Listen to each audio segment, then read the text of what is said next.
My son, a physician, and his attorney wife gave me an ultimatum to sign over my $3.8 million house, or they'll declare me incompetent. I simply smiled and agreed to meet. They pleaded with me to stop. You know, there are moments in life that just shatter everything you thought you knew. For me, it was the day my own son, the boy whose shoelaces I once taught to tie, and his wife, a lawyer whose education I paid for, sat across from me. They held a folder, and inside, a choice: sign over my $3.8 million home, the one I built with his mother, or they'd have me declared mentally incompetent. Can you believe it? They saw an old man, a problem to be managed. But what they didn't see was the auditor. And I was about to conduct my final, most brutal review. It was a late Sunday afternoon, one of those gentle September days where the warmth feels like summer's last embrace. I was on my knees in the garden, dirt under my fingernails, tending to Caroline's Carillon roses. Velvety red, their scent could fill the whole yard. Each bloom was a testament to 30 years in this house, turning soil, pulling weeds, building a life from nothing. Out here, with the cool, honest earth in my hands, the world made sense. Then I heard it. A sound that didn't belong. The sharp crunch of expensive tires on my gravel driveway. A sound of impatience. Assertion. I didn't need to look up to know whose car it was. A silver German sedan, the kind that cost more than the first house Caroline and I ever bought.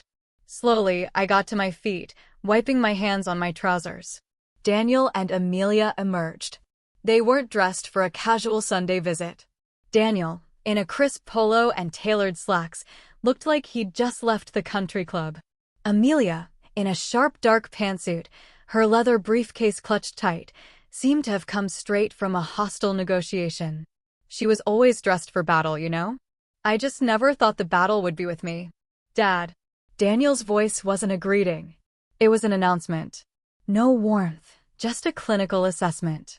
You shouldn't be doing that kind of work. You could fall.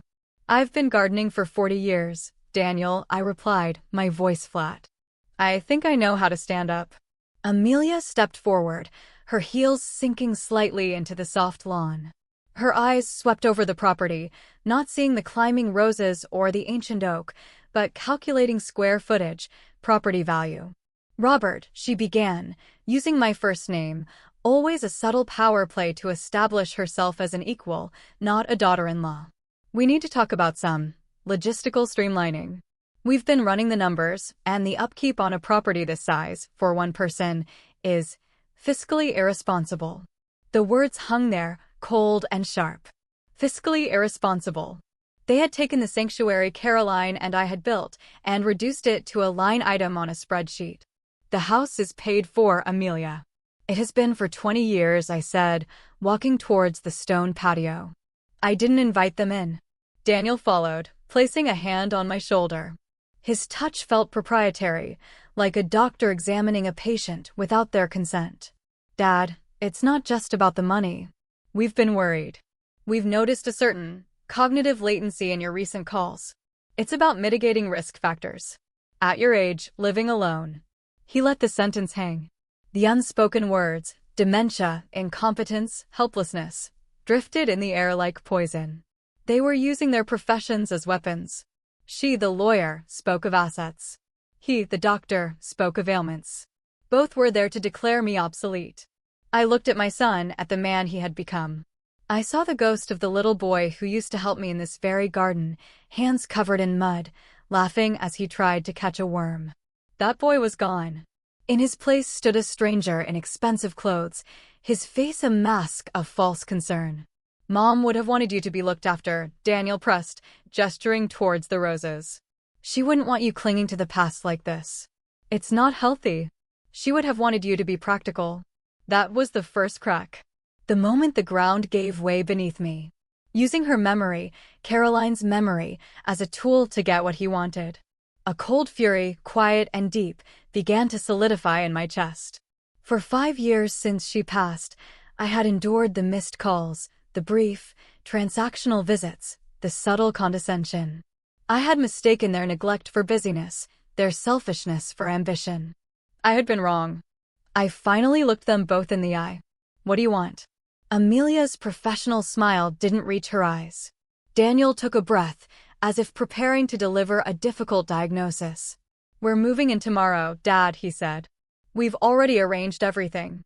We'll take the master suite upstairs, and you can have the guest room by the den. Amelia can manage the estate's finances, and I can keep a better eye on your health. It's for the best. For everyone." The world fell silent. The buzzing of the bees, the distant hum of a lawnmower, it all faded away. All I could hear was the echo of his words, "We're moving in tomorrow." Not a request, not a discussion. A verdict. They had judged me, sentenced me, and were now here to execute the order. I let the silence stretch, watching them. They stood there, expecting gratitude, or perhaps a token resistance they could easily overcome. They had planned for every contingency except one. They had forgotten who I was. My voice, when it came, was dangerously calm. "No one," I said, enunciating each word with precision, "is moving into this house." The shift in the atmosphere was immediate. Daniel's mask of concern flickered, revealing a flash of raw frustration. Amelia's smile vanished completely, replaced by a look of cold, hard calculation. This was the part of the negotiation she understood: hostility. She didn't raise her voice. She didn't need to. She calmly placed her briefcase on the glass patio table. The click of the latches echoed in the quiet yard. She opened it, producing a sleek, leather-bound folder. She was no longer a daughter-in-law. She was a litigator in her courtroom. "I was hoping we could handle this amicably, Robert," she said, her voice dropping to a low, menacing tone. "But we are prepared for this outcome." She slid the folder across the table towards me. "You may not be aware of the specifics of Massachusetts state law regarding conservatorship. When an individual is deemed incapable of managing their own significant assets, particularly when they are of an advanced age and show signs of what a medical professional might term cognitive decline, the family has a fiduciary duty to petition the probate court to appoint a guardian." Every word was a perfectly polished stone, thrown with intent to injure. "Daniel has colleagues," she continued, gesturing towards my son, who now stood with his arms crossed, a stern look on his face. "Respected physicians who would be willing to provide a professional assessment of your cognitive state for the court. It would be a messy, public affair. Your finances, your health records, all of it would become part of the court record. We don't want that. You don't want that." She opened the folder. Inside were two documents, laid out side by side. "This," she said, tapping the first paper, "is a quitclaim deed. Your signature adds Daniel and me to the title of this house as joint owners. It's a simple, clean solution that protects the family's primary asset." Then her finger moved to the empty space next to it. "And this space," her voice like ice, "is where you prevent us from having to file the conservatorship petitions on Monday morning. The choice is yours. Voluntary cooperation or legal intervention. Either way, the outcome is the same. We will be here to manage things. The ultimatum: sign away my home, my independence, my dignity, or have it stripped from me in a courtroom where my own son would testify against my sanity." They had planned it all. The medical threat from him, the legal threat from her. A perfect, ruthless pincer movement, designed to crush any resistance. They looked at me, their faces confident, certain of their victory. They saw a frail 72-year-old man. A gardener. A widower. A problem to be solved. I let the silence hang in the air for a full minute. I looked from Daniel's arrogant face to Amelia's predatory eyes. I looked at the papers that were meant to be the end of my life as I knew it.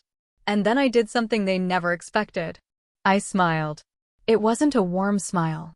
It was the quiet, confident smile of a man who had spent 40 years auditing the complex finances of Fortune 500 companies.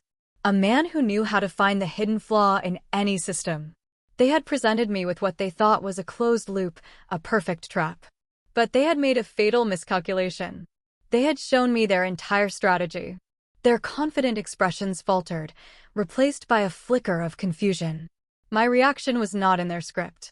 "All right," I said, my voice even and steady. My calm seemed to unsettle them more than any outburst would have.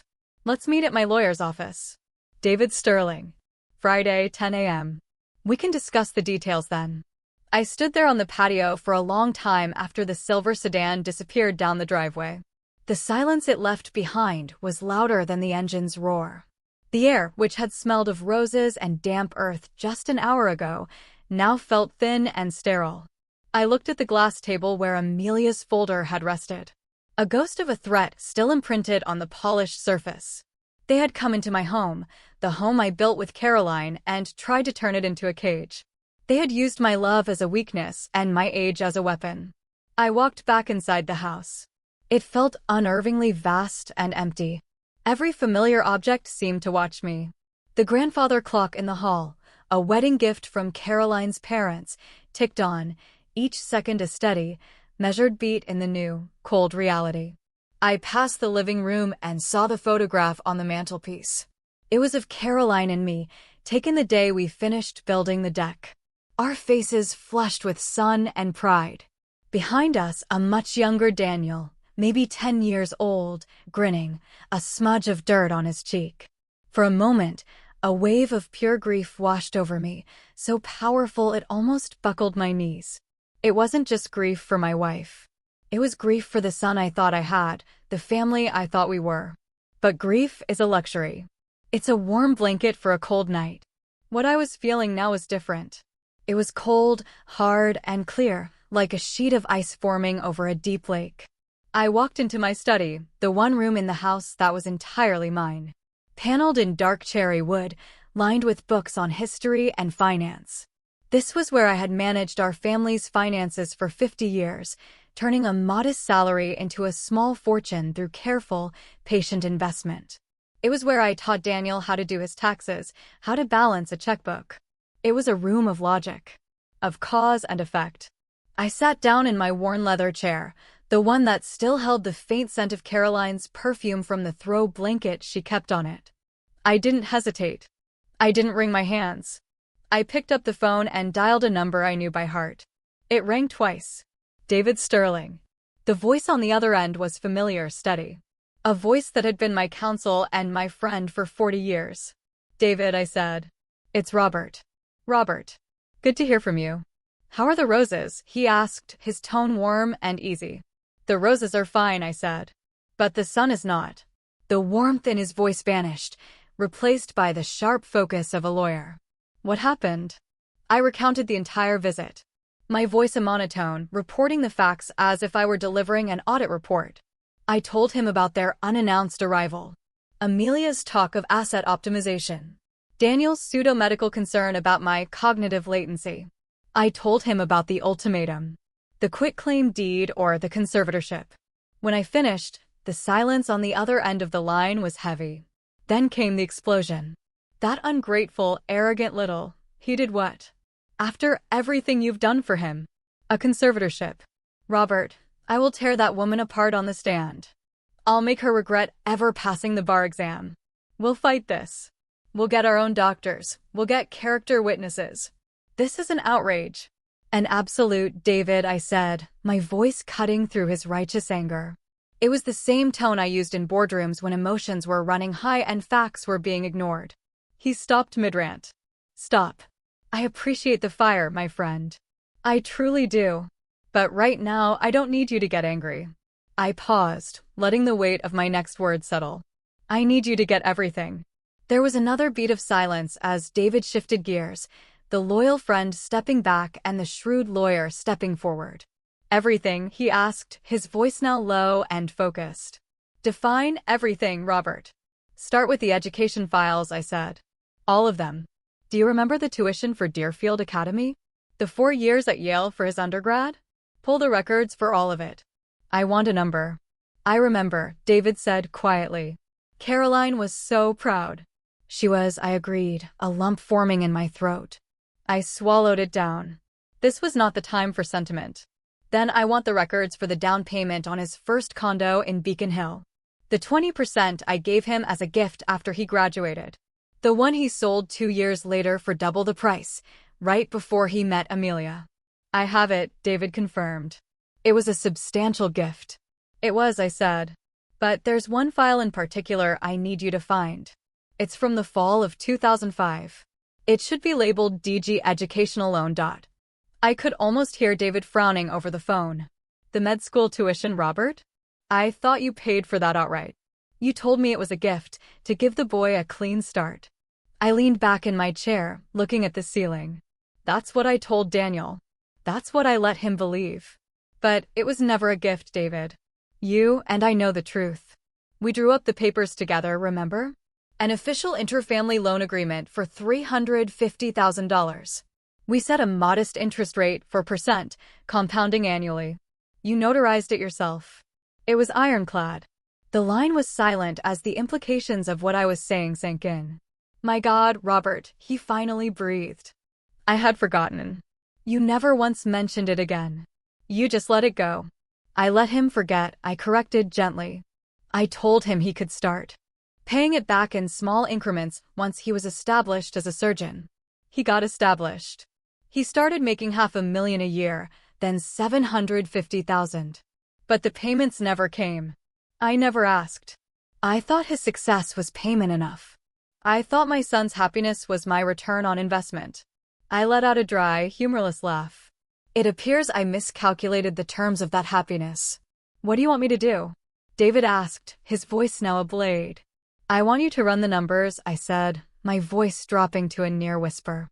Calculate the total principal and accrued interest on that loan over the last 20 years.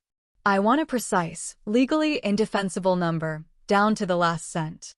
Then I want you to compile a complete financial history of every significant monetary gift I have ever given him. From his first car to that loan for his first practice that was also forgotten. Consider it done, David said. What's the next step?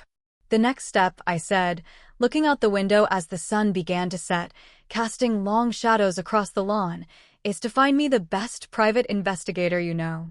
Someone quiet, professional, and invisible. I have a strong suspicion that my son and his wife will be having a celebratory dinner tonight at a very expensive restaurant. They believe they've won. I would like to know what, exactly, they are toasting to. A grim understanding settled in David's voice. I know just the person. Robert, be careful. Oh, I'm not the one who needs to be careful anymore, David, I said. And a strange sense of peace washed over me. The grief was gone. The anger was gone. All that remained was the cold, clean certainty of the numbers. The audit has begun. After I hung up with David, I sat in the darkness of my study for a long time. The only light came from the moon, casting a silver glow on the hardwood floor. The house was quiet, but my mind was not. It was alive, humming with an energy I hadn't felt in years. The quiet fury had settled into a cold, clear purpose. The grief had been filed away. The auditor was back at his desk. I stood and walked, not to my bedroom, but to the door that led to the basement. It creaked, as it always did, a sound Caroline used to say was the house groaning in its sleep. I flipped on the single bare bulb at the top of the stairs, illuminating the steep wooden steps that led down into the earth beneath our lives. The air that rose up to meet me was cool and dry, smelling of old paper, cedar, and thyme. Downstairs, it wasn't a typical basement full of forgotten Christmas decorations and rusted tools. This was my real office. After I retired, I'd moved my professional life down here, unable to completely let go of the order and logic that had defined me. It was my sanctuary of numbers, a place where everything had a column, a ledger, a reason. And in the center of the room, like a steel monolith, stood a row of four-drawer filing cabinets, fireproof, locked. I pulled a small, unassuming key from the secret compartment in my old desk drawer and walked over to the first cabinet. The key slid into the lock with a satisfying click. This cabinet wasn't for tax returns or household warranties. This was the archive. The unofficial, unspoken financial history of the Graham family. I slid open the top drawer. The hanging files moved with a soft whisper. Each tab perfectly typed, perfectly aligned. I wasn't a father looking through old memories. I was an investigator opening a cold case file, the case of my son. My fingers, steady and sure, moved past tabs labeled First Bicycle 1985, Summer Camp 1992, and stopped at a thick folder marked Daniel Graham, Higher Education. I pulled it out and placed it on the large wooden table I used as a workspace. Under the harsh glare of the overhead light, I opened it. It was all there. A meticulous record of sacrifice and investment. Receipts for tuition checks to Yale that had made my hands shake to write. Bank statements showing massive withdrawals from our retirement savings. But I wasn't looking at those. I was looking for the document David and I had spoken about. Tucked in the very back, in a sealed manila envelope, was the promissory note. Interfamily educational loan agreement, $350,000. The signatures at the bottom were clear. Mine, strong and confident. David's, the flourish of a seasoned lawyer. And Daniel's, his was a quick, almost careless scrawl. The signature of a young man on his way to a brilliant future, signing a piece of paper his father had assured him was just a formality. I ran my thumb over his name. A formality? I had made a terrible mistake in judgment, allowing him to believe that. It was a mistake I was now going to correct. But this was only the beginning. The loan was the foundation, the cornerstone of my case. Now, I needed to build the structure around it. For the next several hours, I worked. I didn't feel tired. I didn't feel old. I felt a clarity of purpose that was like a jolt of adrenaline. I logged on to my old desktop computer, the one with the oversized monitor. The hum of the machine was a comforting sound. I still paid for premium access to the top financial databases and credit reporting agencies, a professional expense I never had the heart to cancel. It felt good to be using them again. I started with a simple credit search on Daniel and Amelia Graham. The results began to paint a picture, a very different picture from the one they presented to the world. I saw the mortgage on their luxury penthouse in Boston's Seaport District, an obscene number that made my eyes widen. I saw the loan for his Mercedes, the loan for her Tesla. I saw at least 6 high-limit credit cards, and the balances on every single one of them were staggering, pushed right to their limits. They weren't just living comfortably. They were living on a knife's edge of debt. I cross-referenced their address with public property records, and there it was, the first major crack in their facade, a second mortgage. They had taken out a home equity line of credit 6 months ago for the maximum allowable amount. It was a classic move of the financially desperate. Borrowing against an asset to pay for a lifestyle that asset was supposed to represent. They were drowning. I dug deeper. I remembered Amelia mentioning a tech startup she had invested in at a family dinner a few years ago, speaking about it with the casual arrogance of someone who believes they can't lose. It took me less than 30 minutes of searching through business news archives to find it. The company had gone bankrupt 18 months later, taking all its investors' money with it. I found a list of primary investors. Her name was on it. The amount was significant, a 6-figure loss. Then I turned my attention to Daniel. I searched for his name, for his surgical practice. He was indeed successful, highly rated, but I noticed something odd. He wasn't a partner at a major Boston hospital as I had believed. He was listed as a consulting surgeon. It was a subtle difference, but a meaningful one. It meant less stability, no hospital pension, and most importantly, it meant he was responsible for his own malpractice insurance, a colossal expense for a cardiac surgeon. I accessed another database, one that tracks legal filings. I typed in his name. And then I found the second, more damning piece of the puzzle. There was a malpractice lawsuit filed against him too. Years ago. It had been settled out of court, quietly. But settlements are not cheap. And insurance premiums after a settlement go up. Way up. I sat back in my chair, the pieces clicking into place. The expensive condo. The luxury cars. The failed investments. The lawsuit. It wasn't a picture of success. It was a portrait of desperation. They had built a beautiful, glittering cage of wealth, and now the walls were closing in. The monthly payments on their lifestyle must have been astronomical. His income was high, but not high enough to sustain this kind of hemorrhage. And then I understood their visit today. The ultimatum. The ugly talk of conservatorship. It wasn't a power play born from greed. Not entirely. It was a move born from sheer, unadulterated panic. They weren't trying to get richer. They were trying to stop from going bankrupt. My house. My $3.8 million, fully paid for, debt-free house, wasn't a bonus for them. It wasn't an inheritance they were trying to get early. It was their only lifeboat. and they were willing to drown me to get to it. I printed every document.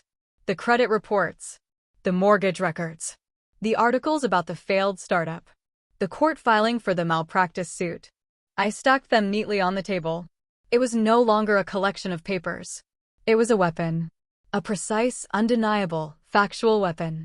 I was no longer just a father betrayed. I was an auditor who had just uncovered a massive, multifaceted fraud. And the perpetrators were my own son and his wife. I picked up the stack of papers. They felt heavy in my hands, heavy with the weight of 20 years of lies, of expectations, of a love that had been twisted into a financial instrument. I walked back up the stairs, leaving the light on in the basement. I didn't need the darkness anymore. Everything was now perfectly, terribly clear. The storm was no longer gathering. It was here. And I was its quiet, calculating center. The 5 days leading up to the Friday meeting were the longest of my life. I moved through my house like a ghost, the ticking of the grandfather clock counting down the seconds to a confrontation I had spent my whole life avoiding. On the outside, I was quiet, going through my daily routines. I watered Caroline's roses. I read the morning paper. But on the inside, the auditor was working overtime, cross-referencing every fact, anticipating every move, preparing the final, unchangeable report. David and I spoke every evening, our conversations brief, coded, like two generals planning a campaign on the eve of battle. The pieces were moving. The traps were being set. When Friday morning arrived, I chose my clothes with care. I didn't wear a sharp suit. I wore a pair of comfortable slacks and a slightly faded cashmere sweater, one of Caroline's favorites. I wanted to look soft. I wanted to look tired. I wanted to look like a man who was ready to give up. David picked me up, and we drove to his office in a silence that was heavy with unspoken strategy. David Sterling's law firm was the opposite of everything Daniel and Amelia represented. It was on the second floor of a historic brick building downtown, with floors that creaked and windows that looked out over a canopy of old oak trees. The air smelled of worn leather, old books, and brewing coffee. It was a place of quiet, enduring strength, not of flashy, transient power. We were seated in his conference room, a large mahogany table between us, when they arrived. They were 5 minutes early. A power move. They entered the room, not as family, but as a hostile takeover team. Amelia was dressed in a razor-sharp charcoal suit, her hair pulled back in a severe bun. Daniel wore a dark, impeccably tailored suit that probably cost more than my first car. His surgeon's hands clasped confidently in front of him. They radiated an aura of absolute, predatory certainty. I slumped in my chair, making myself look smaller. David had his files in front of him, but they were deliberately messy. A stack of papers that looked more like a desperate defense than a planned attack. Amelia didn't wait for David to begin. She sat down, placed her pristine leather briefcase on the table, and took control. "Thank you for meeting with us, David. Robert, we appreciate you being reasonable about this. Our goal here is simply to make this transition as smooth and painless as possible for everyone involved." Her voice was smooth, polished, the voice of a lawyer who had crushed bigger opponents than a retired accountant and his small-town lawyer friend. She slid a new, even thicker folder across the table. "I've taken the liberty of drawing up all the necessary documents. It's a standard quitclaim deed, along with a durable power of attorney for financial matters. It's all boilerplate, really. It just formalizes the support structure Daniel and I will be providing for Robert moving forward." Daniel leaned forward, layering his false sincerity over her legal attack. "What Amelia is trying to say, Dad, is that we're doing this because we love you. We lay awake at night thinking about you in that big house, all alone. What if you fell down the stairs? What if you had a medical emergency? This isn't about the house. It's about your safety. It's about our peace of mind." David adjusted his glasses, sighing as if the weight of the world was on his shoulders. He picked up one of Amelia's documents and squinted at it. "My client is perfectly capable of managing his own affairs, Amelia. This house is his primary residence, held in his name for over 40 years. You're asking him to irrevocably alter the title, to surrender a significant portion of his autonomy." He let his voice trail off, playing the part of an outmatched country lawyer perfectly. Amelia's smile was dismissive. It's about protecting the asset for the entire family, David. Surely you can understand the concept of legacy preservation. We're simply ensuring that Robert's legacy is managed responsibly. She looked at me. We're protecting you from yourself, Dad. I stayed silent for a long time, as we had rehearsed. I looked out the window at the swaying oak trees, as if I couldn't bear to look at them. I let them fill the silence with more of their rehearsed lines, more of their poison wrapped in the language of care. They spoke about me as if I wasn't there, discussing which rooms they would redecorate first, the new security system they would install. Their arrogance was a tangible thing. A third presence in the room. They believed they had already won. They were just negotiating the terms of surrender. Finally, David turned to me, his face a mask of weary defeat. "Robert," he said gently, "what are your thoughts on this?" I drew in a long, shaky breath. I looked at my hands, clasped on the table. Then I looked up, directly at Daniel. My voice, when I spoke, was soft, tinged with a sadness I didn't have to fake. "I remember the day we brought you home to that house from the hospital, Daniel. You were so small. Your mother, she had the whole nursery painted light blue with little clouds on the ceiling. She did it herself, even though she was tired. She said she wanted your first dreams to be in the sky." I saw a flicker of something in Daniel's eyes, irritation, impatience. He didn't want memories. He wanted a signature. "She loved that house," I continued, my voice growing thicker with emotion. "Every rose bush, every floorboard. She would have wanted you to be happy, to be secure." I looked down at the papers, at the cold, black text that sought to undo everything she and I had built. I let out a long, shuddering sigh, the sound of a man breaking. "You're right. I'm tired. The house is too much for one person. The memories." I looked up at them, my eyes moist. "I'll sign the papers." The release of tension in the room was electric. Daniel's shoulders relaxed. Amelia exchanged a micro-smile with him, a flash of pure, undisguised victory. She slid the documents and a heavy, gold-plated fountain pen across the mahogany table. "I think you'll see this is for the best, Robert." The pen stopped just before my fingers. I reached for it, my hand trembling slightly. And then, just as my skin was about to touch the cold metal, I pulled my hand back. I looked up, my face a picture of vulnerability and confusion. "But not today." Amelia's smile froze on her face. Her eyes narrowed. "What do you mean, not today?" "It's a big step," I said, my voice faltering. "There are things in the house. Personal effects. Your mother's letters, her paintings. I need a few days to go through them. To say goodbye to the life we had there. I need to get my affairs in order before this change happens. I can't just sign it all away in a moment." David jumped in, seizing the opportunity one had created. He sounded like a lawyer pleading for a small mercy. "It's a reasonable request, Amelia. A humane request. The man is being asked to sign over his home. All he's asking for is a week. 1 week to prepare himself emotionally and practically. The documents will be the same next Friday as they are today." Amelia's eyes were like chips of ice. Her legal instincts were screaming at her. Delays were dangerous. A week was a lifetime in a negotiation. But Daniel, blinded by his victory, saw this as the final, pathetic plea of a defeated old man. He wanted to appear gracious in his triumph. He placed a hand over hers. "Of course, Dad," he said, his voice dripping with condescension.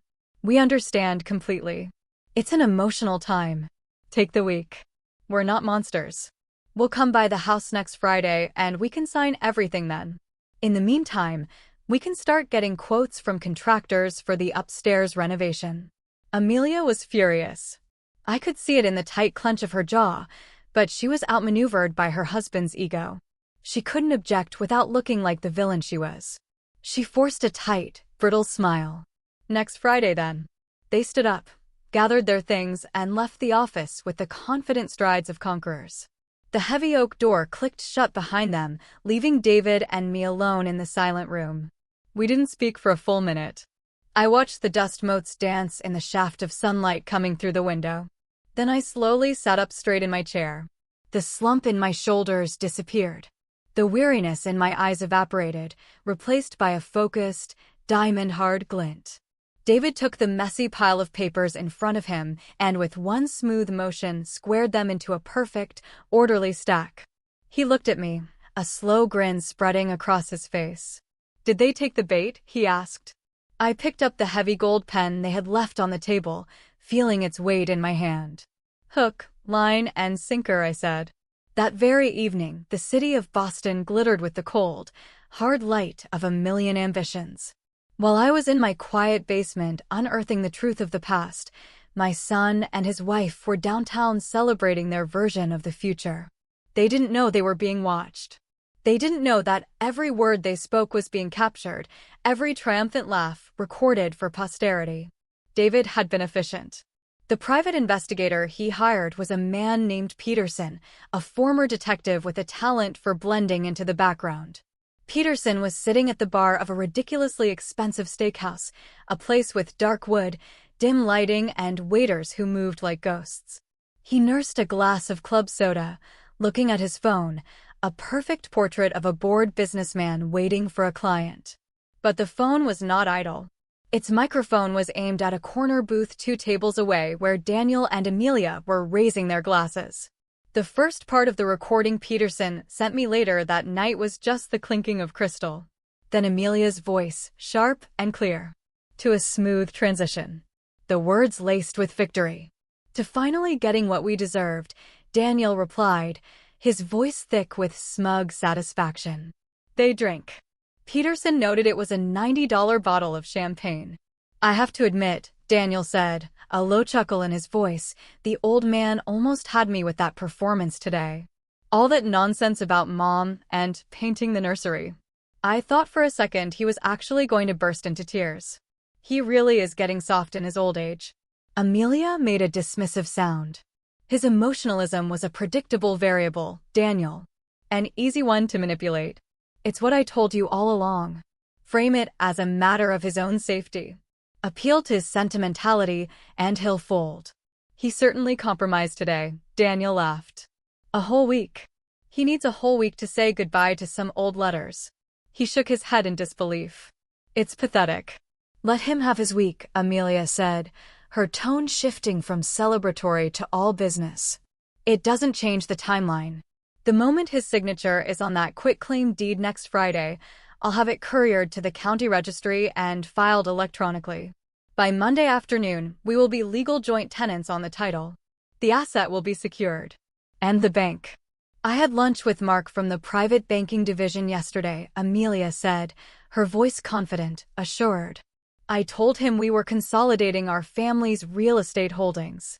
He's already prepared the paperwork for a home equity line of credit with a $3.8 million property as collateral, with no liens against it. The bank is prepared to extend a credit line that will wipe out everything in a single transaction." "Everything?" Daniel breathed, the relief evident in his voice. "The credit cards, the second mortgage on the penthouse, the outstanding loan for your malpractice insurance premium. All of it gone. Our debt-to-income ratio will be pristine. Our credit scores will soar." She took a delicate sip of her champagne. "We'll be clean." Daniel was quiet for a moment. I could picture him, his mind racing, seeing the escape hatch he so desperately needed. And then he finally asked. "And then we wait," Amelia said. "We play the part of the dutiful children for a year, maybe 18 months, just to avoid any appearance of impropriety. We do a few minor renovations, nothing too expensive, just enough to show we're improving the property. And then we sell." "Sell the whole thing?" Daniel said, a hint of surprise. "Of course, sell the whole thing," Amelia said, a hint of impatience in her voice. "Don't be sentimental now, Daniel. The house is a tool, nothing more. Its value is in its liquidity. With the proceeds from that sale, after capital gains, we'll have more than enough seed money for the practice," Daniel said, his voice filled with a greedy, boyish excitement. "My own practice. The Graham Surgical Institute. No more hospital boards, no more bureaucracy, my name on the building. And for my campaign," Amelia added smoothly, "an exploratory committee for a state senate run requires significant initial funding. Amelia Graham for Senate. It has a certain authority, don't you think? They were quiet again, dreaming of the futures they were building on the ruins of my life. Then Daniel asked the question that sealed their fate. What about Dad? Once the house is sold, what do we do with him? Amelia's voice was utterly devoid of emotion. It was the voice of someone arranging a logistical problem, like booking a storage unit. I've already done the preliminary research on that. There are several top-tier assisted living facilities along the North Shore. Places with landscaped gardens, 24-hour nursing staff, planned social activities. I've earmarked one in Marblehead that has excellent reviews. Is that really necessary? Daniel asked. A flicker of something, maybe the last dying ember of a conscience. Daniel, be realistic, Amelia snapped, her voice cutting. We're not going to have him live with us in the city, and we can't have him living on his own. It's a liability. This is the most humane solution. He'll be comfortable. He'll have his meals cooked for him. And most importantly, she said, her voice dropping to a final, chilling word, he'll be supervised. Supervised. A problem to be managed and contained. The recording captured the sound of their glasses clinking together one last time. To the future, Daniel said. To the future, Amelia echoed.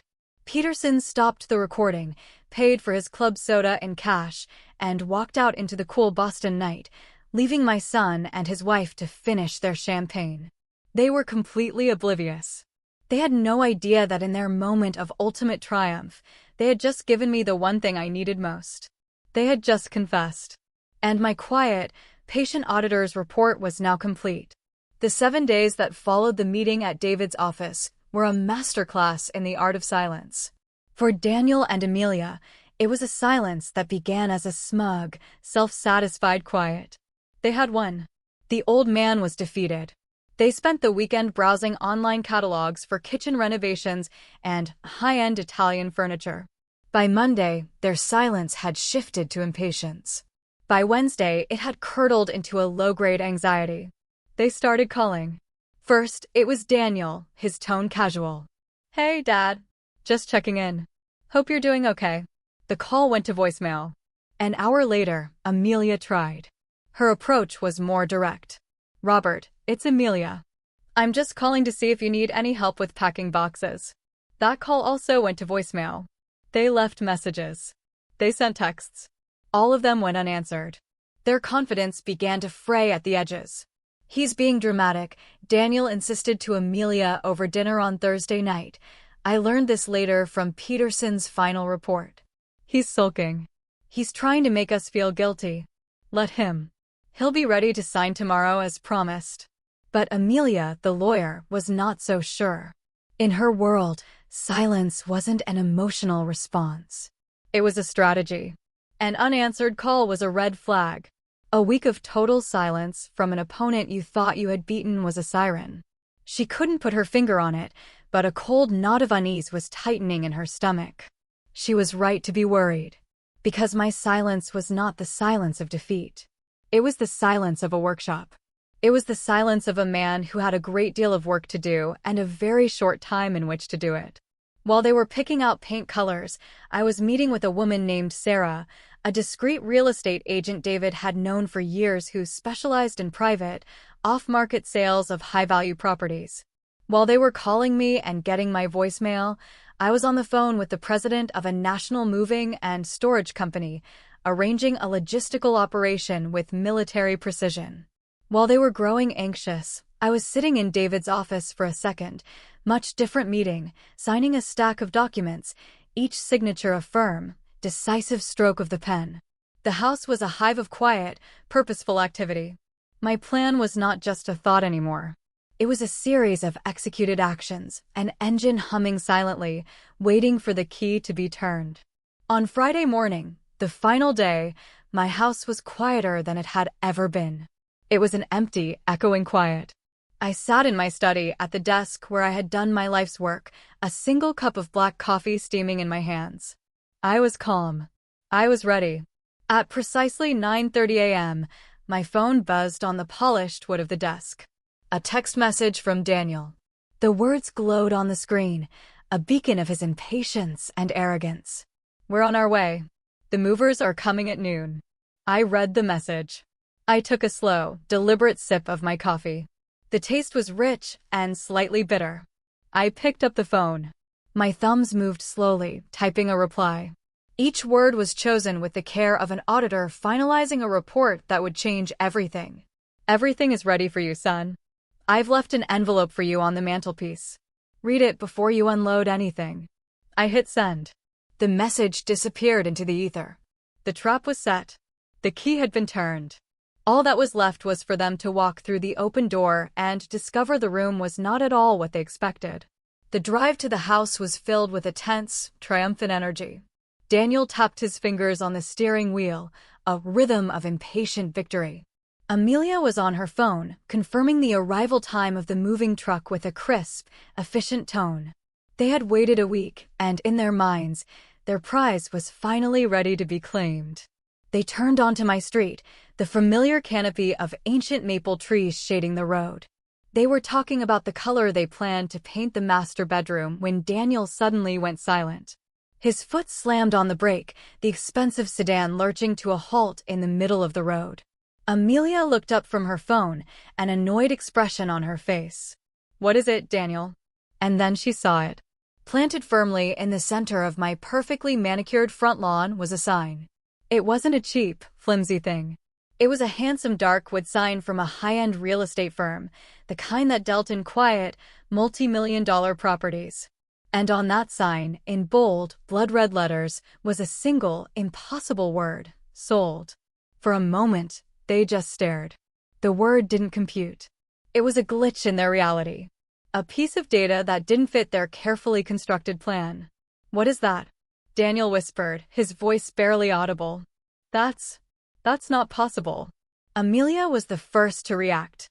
The lawyer in her took over, searching for a logical explanation. "It's a mistake," she said, her voice tight. "Or it's a bluff. Some pathetic last-ditch attempt to scare us. He's trying to play games."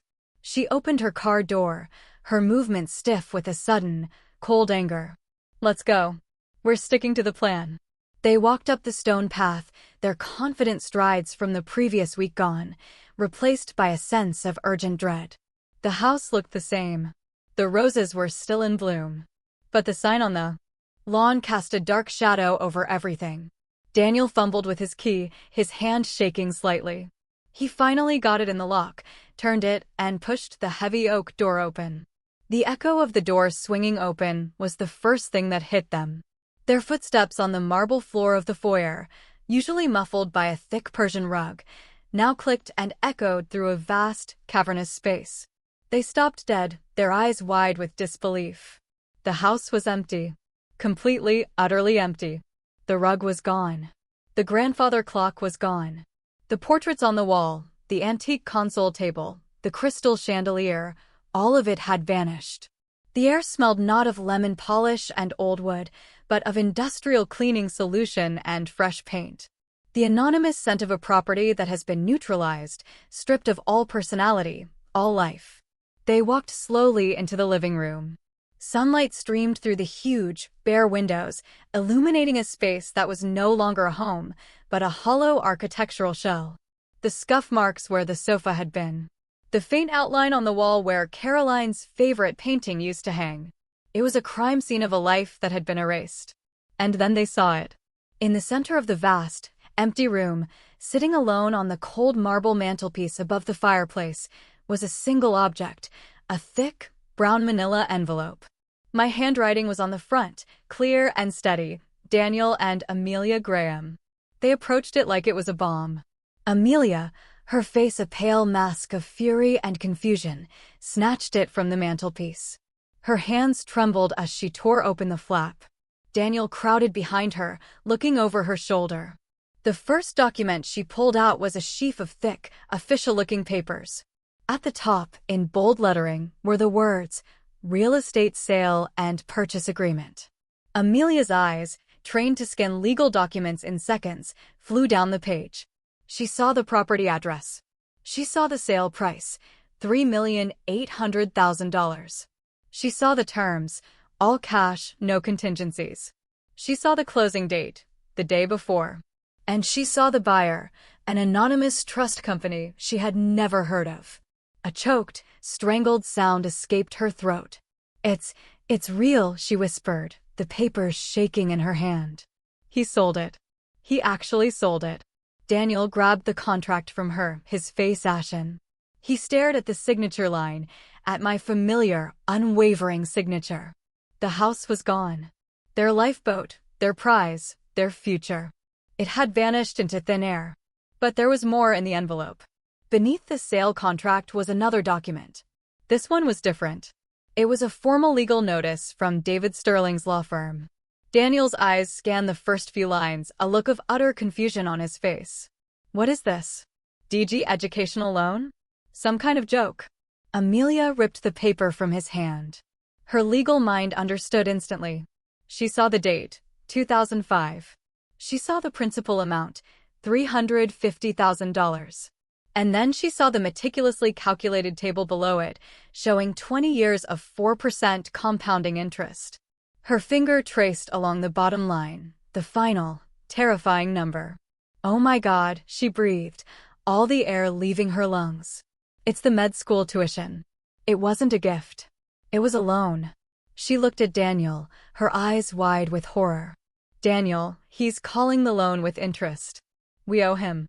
We owe him nearly $700,000. The foundation of their world had just collapsed. They hadn't just lost a $3.8 million asset. They had just inherited a debt the size of a mortgage. And still, there was more. The next item was not a legal document. It was a simple, typed transcript. As they read the first few lines, the last traces of color drained from their faces. "Daniel, the old man almost had me with that performance today. All that nonsense about mom and painting the nursery. Amelia, his emotionalism was a predictable variable, Daniel. An easy one to manipulate." They were reading their own words. Their smug, celebratory conversation from the steakhouse laid bare in cold, black ink. They read about their plans to take out a line of credit. They read about selling the house in 18 months. They read about Daniel's new practice and Amelia's run for the state senate. And then they read the final, damning lines. "Daniel, what about Dad once the house is sold? What do we do with him?" "Amelia, I've already researched some of the top-tier assisted living facilities. He'll be comfortable. And most importantly, he'll be supervised." Shame, hot and absolute, washed over them. They looked at each other, but they weren't husband and wife anymore. They were two co-conspirators, their darkest, most secret thoughts exposed to the light. They had been caught, utterly and completely. The last thing in the envelope was a single, small piece of notepaper. It was my personal stationery, the kind with my initials embossed at the top. On it was a short, handwritten note. "Daniel and Amelia, you wanted the house. I sold it. You wanted to manage my assets. I have protected them. This is not an act of anger. This is a final audit. Good luck with your debts. Robert." That was it. No long emotional diatribe. No accusations. Just the cold, clean finality of a ledger being closed. Amelia's hands, the hands of a lawyer who had held the fates of corporations, began to tremble uncontrollably. The papers, the contract, the loan demand, the transcript of her own damning words, slipped from her grasp. They fluttered down, scattering across the clean, empty floor at her feet. She stared at the mess, her perfect, controlled world shattered into 1,000 pieces. Daniel stumbled backward, his legs unable to support him. He bumped into a wall where a family portrait used to hang, then slid down to the floor, collapsing in a heap. He sat there in the middle of the vast, empty room, surrounded by the echoes of his own greed. He looked at the scattered papers. He looked at his wife, who stood frozen in horror. And he finally understood. He had not been dealing with a tired, sentimental old man. He had been in a battle of wits with a master auditor, a man who had seen the fraud, gathered the evidence, and executed a judgment that was as swift as it was absolute. They had lost. Not just the house. Not just the money. They had lost everything. And the only sound in that enormous, silent room was the sound of my son, a brilliant cardiac surgeon, beginning to weep like a lost and broken child. The air here is different. It's warm, and it tastes of salt and new beginnings. I'm sitting on the balcony of a penthouse apartment in San Diego, a place I chose not for its size, but for the size of its view. The Pacific Ocean stretches out before me, a vast blue canvas of endless possibility. The ghosts of the old house don't live here. The silence here is not an absence. It is a presence. It is peace. My laptop is open on the small table in front of me. On the screen is David Sterling's face, smiling, his familiar office with its creaking floors and oak trees in the background. We are not talking about lawsuits or ultimatums anymore. We are talking about the future. The final paperwork is ready, Robert, he says, holding up a document. The Caroline Graham Scholarship Fund is officially endowed. $3 million. It's one of the largest single donations the university has ever received. I look at his face on the screen, my oldest and truest friend. She would have liked that, I say, my voice steady. She always believed in education. Not just as a way to get a job, but as a way to build a soul. It's going to help a lot of deserving young people, David says. It's designated specifically for students in medicine and law who demonstrate financial need and a commitment to public service. I nod, looking out at the endless blue of the ocean. His mother, I say quietly, and I know David understands who I mean. She would have wanted her money to be used to create doctors and lawyers with hearts, not just ones who only know the numbers. We finish our business, and David signs off with a warm goodbye. I close the laptop, and the screen goes dark. I am alone now, but I am not lonely. The rage is gone. The need for victory is gone. They have been replaced by a quiet, settled calm. I have not destroyed my son. I have simply presented him with the bill for his own choices. The audit is complete. The books are balanced. On the table next to my laptop is a small silver frame. It holds my favorite picture of Caroline. She's laughing, her head tilted back, the sun catching the light in her hair. It was taken on this very coast many years ago, on a vacation where we dreamed of one day retiring to the warmth. I pick up my cup of tea. I look at her smiling face, and for the first time in a long, long time, I smile back. A real smile. It's the smile of a man who is free. A man whose dignity is his own again. The order has been restored. The true legacy has been protected. The game is over. And I have won. This whole experience, it makes you rethink everything, doesn't it? I mean, when your own family turns on you like that, what do you even do? I can't help but wonder, what would you have done in my shoes? Or maybe you've faced a similar betrayal, where you had to fight for your dignity and what was rightfully yours. Let me know in the comments below. I'm really curious to hear your thoughts on this.